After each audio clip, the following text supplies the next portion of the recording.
Naomi Campbell's flight cleaning routine has gone viral. Dirty wipes, clean everything you touch.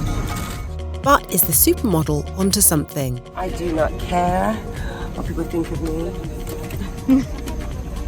It's my house. Flying first class might not be for everyone, but surely a clean plane isn't too much to expect.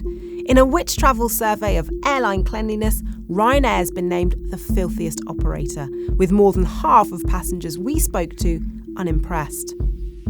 To find out why I'm boarding one of the budget carrier's planes, from greasy tray tables to soiled headrests, the dirt and grime is clear to see. But not all stains are visible to the naked eye. While some detergents glow under UV light, so do bodily fluids. With flight turnarounds happening in record time, is Ryanair's cleaning up to scratch? It's a question we put to the airline, but it hasn't responded. When travelling on a plane, I'd really encourage good hygiene practices. So washing hands regularly, if possible with soap and warm water.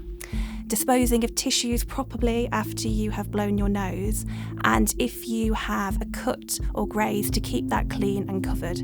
While you'll never be able to completely avoid germs on a plane, there are steps you can take to protect yourself. Use the overhead fan to help breathe in air directly from above, rather than from the people coughing or sneezing around you.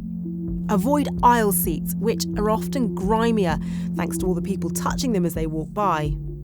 Use a nasal spray during the flight to block airborne viruses before they get a chance to infect you. For more expert advice, visit which.co.uk/travel.